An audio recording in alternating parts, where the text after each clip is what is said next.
de este asta. Aici am salcâm și în partea asta salcâm. Iată, mierea de salcâm este deosebită. Este mult mai albă. Da? Deci mierea de salcâm așa arată.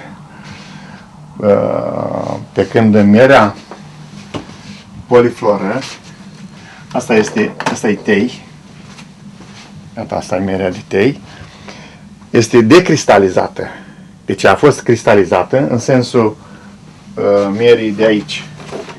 Iată așa. Asta este mierie cristalizată. Așa cum a curs din la centrifugă, din celulă, este mierea de aici. Însă, negii sunt de educație la consumator, nu o preferă așa. Foarte puțin sunt cei care o preferă cristalizată. Și o vor fluidă.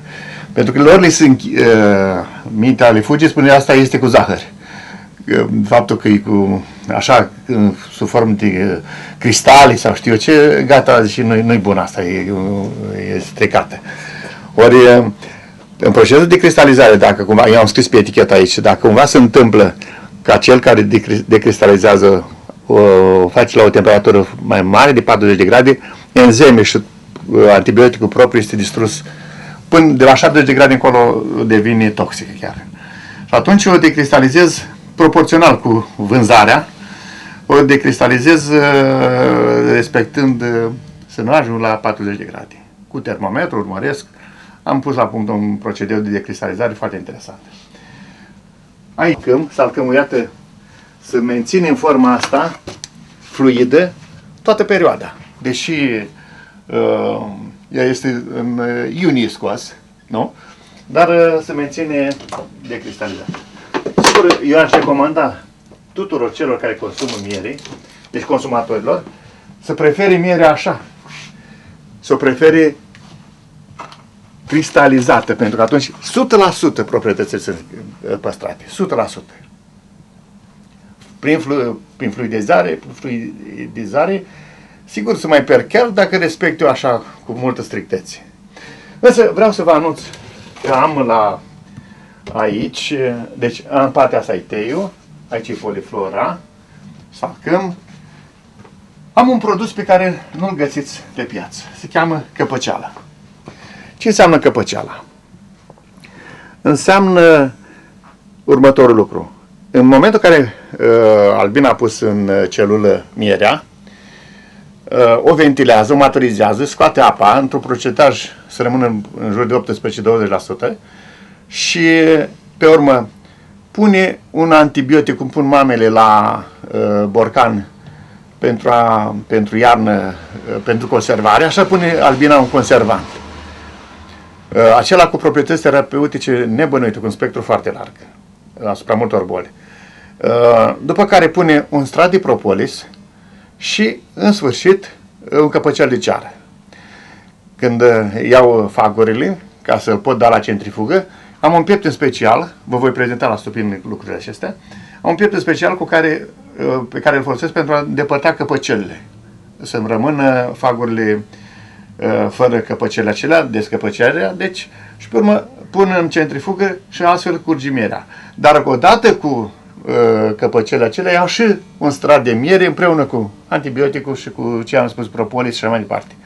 Acesta e un produs pe care apicultorii nu știu să-l folosească, nu-l folosesc în comerț, pentru că întâi nu lasă să maturizeze mierea, adică nu lasă să căpăcească albina.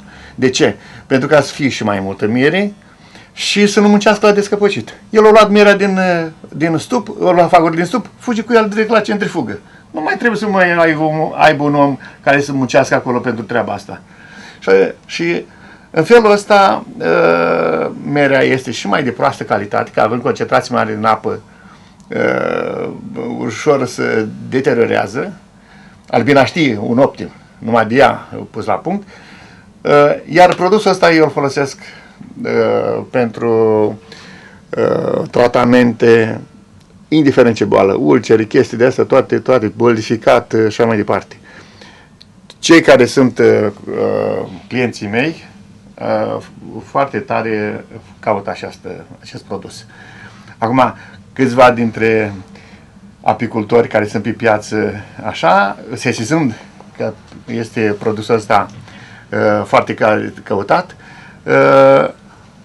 iau faguri pe care îi zdrobesc și amestec cu miere și o folosesc drept căpăceală. Adică mint. Ori căpăceala așa trebuie să apară. Deci e cu totul diferit de un faguri zdrobit. Produc cantități destul de mari căpăceală. Am aici în bidoane de acestea. Și iată cum apare brut când o scot de la centrifugă. Așa ceva apare. Pe urmă puteți să o pun în borcane. Deci asta e căpăceala adevărată.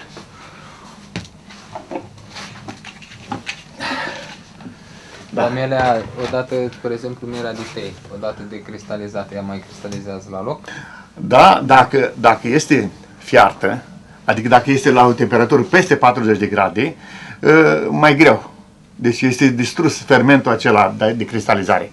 Însă, dacă e până la 40 de grade și nu este 2-3 luni de zile, nu e vândută, ea iarăși și ia procesul.